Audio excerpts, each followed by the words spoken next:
चलिए हम समझते हैं कि कोरोना की जो वैक्सीन है या किसी भी बीमारी का वैक्सीन है वो कैसे बनती है, उसके क्या प्रोसेस है और कितने स्टेप्स हैं। और जब तक कोरोना की वैक्सीन नहीं आ जाती है तब तक हमें क्या करना चाहिए। अगर कोई अपना मेंबर एडमिट है तो हम अपना बचाव कैसे करें। और अगर हमारे मोहल्ले में कोई कोरोना पॉजिटिव मिला हो तो उस सिचुएशन में हमें क्या करना चाहिए। और अगर एक पर्सन को कोरोना हो गया है तो क्या उसके ठीक होने के बाद दोबारा से कोरोना हो सकता है, या खुद को अगर कोरोना हो गया तो हम कैसे अपने आप को रिकवर करेंगे। समझिए, वैक्सीन जो होता है वो कोई दवा नहीं होता है बल्कि उसमें बीमारी का वायरस डाल दिया जाता है। हमारा शरीर जो होता है वो पहली बार में किसी बीमारी को किल नहीं कर पाता है, लेकिन दूसरी तीसरी बार उसी बीमारी को देखेगा तो वो उस बीमारी को किल कर देगा। इसलिए साइंटिस्ट क्या करते हैं कि कमजोर वायरस को हमारे शरीर में डाल देते हैं, जिससे कि हमारा शरीर उस वायरस को देख सके। और साइंटिस्ट उस वायरस को इतना कमजोर कर देते हैं कि वो खुद ही 3 से 4 दिन में मर जाता है। कुछ दिन बाद उसी वायरस को हमारी बॉडी में डाला जाता है, जिससे कि हमारी बॉडी उस वायरस की पहचान कर सके। कोरोना हमारी शरीर में सिर्फ 15 से 20 दिन तक रहता है। इतने में ही वो आदमी की जान ले रहा है। हमारे बॉडी की द्वारा उस वायरस की पहचान करने से पहले ही वो आदमी को किल कर देता है। वैक्सीन दो प्रकार के होते हैं। Number 1, live attenuated. इस वैक्सीन में जिंदा वायरस डाला जाता है, ये ज्यादा कारगर साबित होता है। Number 2, inactivated. इस वैक्सीन में हम लोग मरे हुए वायरस को डालते हैं। देखिए, पहचान एक जैसी होती है, चाहे वो जिंदा हो या मरा हो। इसको उतना अच्छा नहीं माना जाता है। अगर हम लोग ये वैक्सीन बना लिए और इसे एक आदमी के शरीर में बार बार डालेंगे तो डेड वायरस को भी हमारा शरीर बहुत जल्दी पहचान लेगा, और गलती से कोई जिंदा वायरस आ गया तो उसको किल कर देगा। इसका एक उदाहरण पोलियो है। आप देखते होंगे कि बच्चों को पोलियो बार बार पिलाया जाता है। इंडिया अब पोलियो मुक्त देश है। देखिए, एक वैक्सीन 6 स्टेप्स से गुजर के बनता है। Number 1, research. Number 2, preclinical. Number 3, clinical. Number 4, approval. Number 5, manufacturing. Number 6, quality of control. सबसे पहले वायरस पे रिसर्च किया जाता है, उसके स्पाइक प्रोटीन के आधार पर वैक्सीन को बनाते हैं। उसके बाद प्री क्लिनिकल ट्रायल में हम लोग वैक्सीन का परीक्षण जानवरों पे करते हैं, जैसे चूहा, बंदर।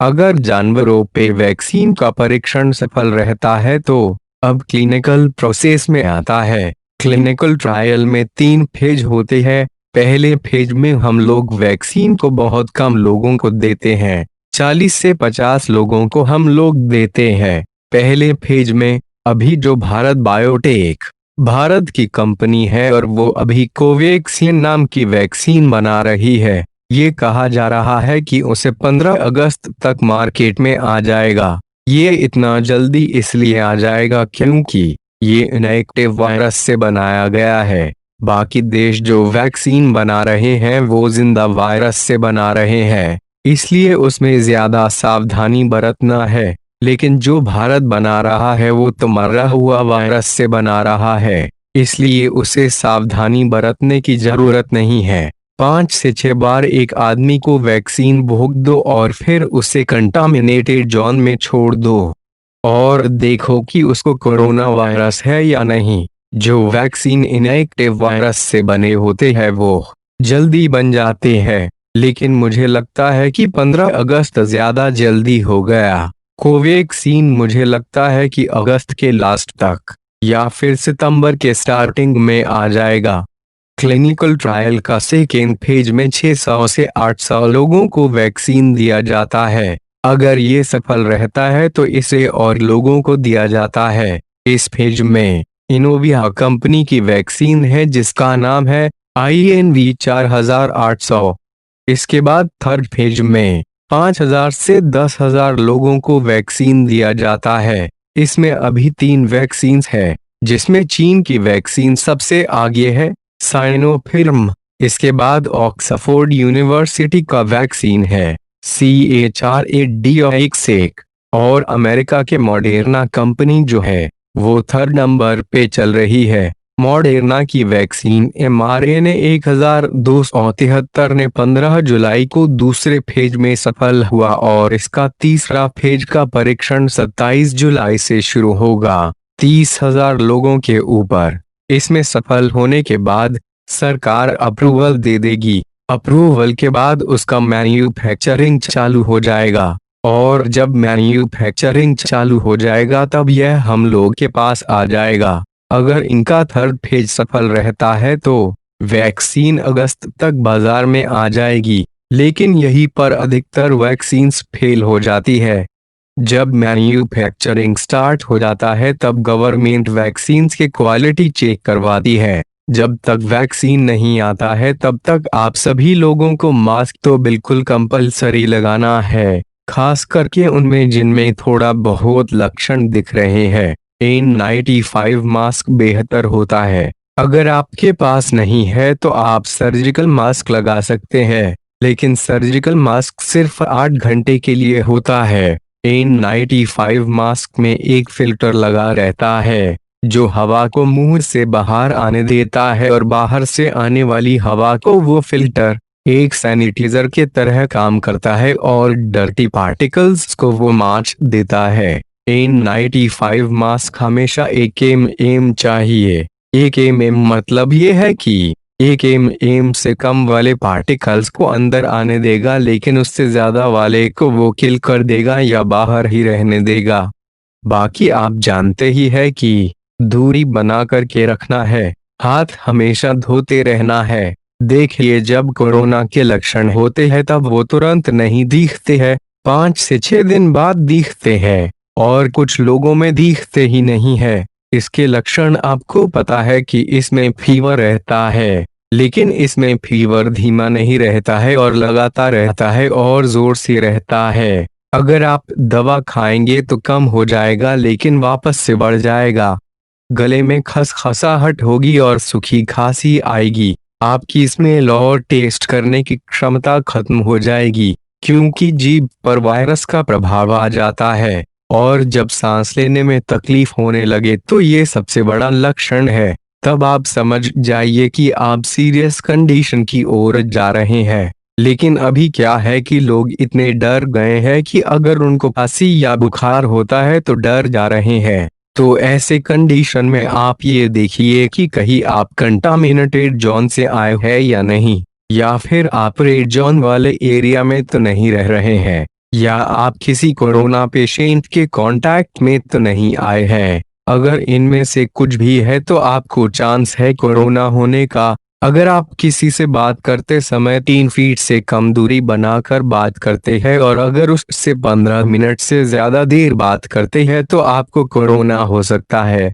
ऐसा नहीं कि आपके बगल से कोई कोरोना पेशेंट गुजर रहा है तो वो आपको भी लपेटे में ले लेगा। इसके लक्षण 5 से 6 दिन में दिखते हैं। अगर आप संक्रमित हो जाते हैं तो लक्षण 5 से 6 दिन में दिखेंगे और सीरियस कंडीशंस 9 से 11 दिन बाद दिखेगा। सीरियस कंडीशन में आपको सांस लेने में दिक्कत होने लगेगी, और ये कंडीशन बहुत खतरनाक होती है। इसमें हॉस्पिटल में सिम्पटोमेटिक ट्रीटमेंट होता है। सिम्पटोमेटिक ट्रीटमेंट को हम सपोर्टिव केयर या सपोर्टिव ट्रीटमेंट भी कहते हैं। इसमें बीमारी के लक्षणों का इलाज किया जाता है। जैसे बुखार आ जाता है तो दवा दे दी जाती है। अगर आपको थकान हो रही है तो विटामिन बी कॉम्प्लेक्स दे दी। खांसी हो गई है तो एक सिरप दे देगा। इसका मतलब ये हुआ कि कोरोना की इलाज नहीं कर रहा है, बल्कि उसके लक्षणों का इलाज कर रहा है। कोरोना में जो सबसे बड़ा जो काम करता है वो विटामिन सी करता है। यही चीज आपको हॉस्पिटल में देगा, और इसी चीज को आप घर पे ले सकते हैं। कुछ फल और सब्जी के नाम है, यहाँ देखिए। टमाटर, आम, संतरा, इन तीनों को आप डेली एक एक लिया कीजिए। और अगर आपके पास इन तीनों में से कोई एक है तो आप उसकी क्वांटिटी 3 कर दीजिए। जैसे आपके पास सिर्फ आम है तो आप एक दिन में 3 आम खाया कीजिए। नारियल पानी पिया कीजिए। कोरोना में ब्लड ज्यादा इन्फेक्टेड हो जाता है तो ये आपको पावर देता है जिससे आप में एनर्जी बना रहेगा।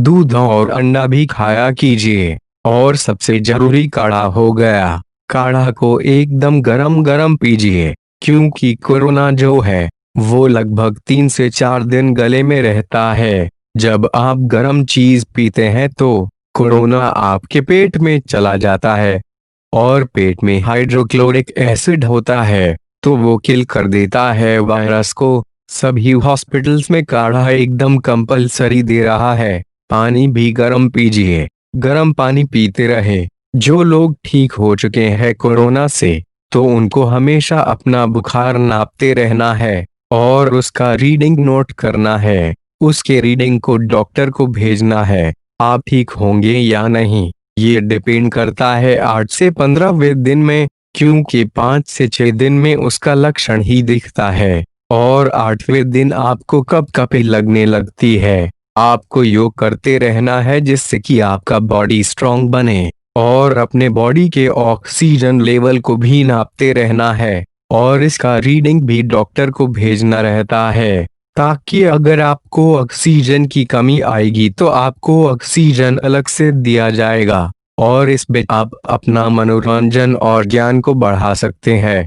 इसके लिए बस आपको अपने फोन पे YouTube खोलना है और सर्च करना है अनप्रेसिडेंटेड ज्ञान और हमारी चैनल के वीडियो देखकर अपने ज्ञान को बढ़ाए। इन सारी चीजों से 80% लोग ठीक हो जाते हैं। 15% लोगों को ऑक्सीजन दिया जाता है क्योंकि उनमें ऑक्सीजन की कमी हो जाती है। इसमें ऑक्सीजन सिलेंडर द्वारा आपके नाक के पास ऑक्सीजन को छोड़ दिया जाता है ताकि जो आपके बॉडी में ऑक्सीजन की कमी हो गई है उस कमी को ये जाकर पूरा कर सके। बचे हुए 5% लोगों को वेंटिलेटर में रखा जाता है। ये वेंटिलेटर आखिरी उम्मीद होती है। इसमें एक पतली सी पाइप को फेफड़े तक पहुंचाया जाता है जिसके उसमें ऑक्सीजन सप्लाई की जाती है और कार्बन डाइऑक्साइड को बाहर निकाला जाता है। इसमें कोरोना वायरस आपके फेफड़े में चला जाता है और फेफड़े में जाने के बाद वो 2 काम करता है। पहला, ब्लड को जमा देता है तो डॉक्टर ब्लड को पतला करने वाला आपको लिक्विड दे देता है और दूसरा, ये फेफड़े के सेल्स को किल करने लगता है।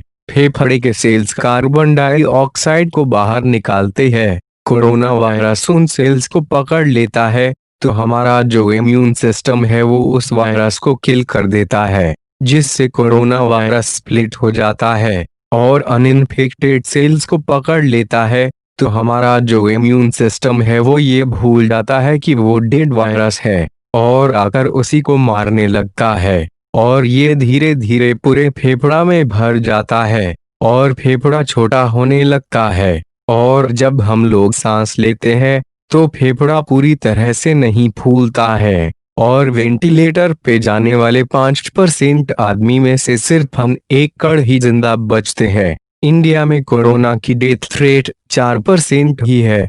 मुझे उम्मीद है कि आपको ये वीडियो समझ आ गई हो। चैनल को लाइक करें, सब्सक्राइब करें, शेयर करें और आप हमें कमेंट करके बताएं कि आपको ये वीडियो कैसी लगी। इस वीडियो को बनाने में बहुत मेहनत लगा है तो बस आप चैनल को सब्सक्राइब कर दीजिएगा। सब्सक्रिप्शन बिल्कुल फ्री है।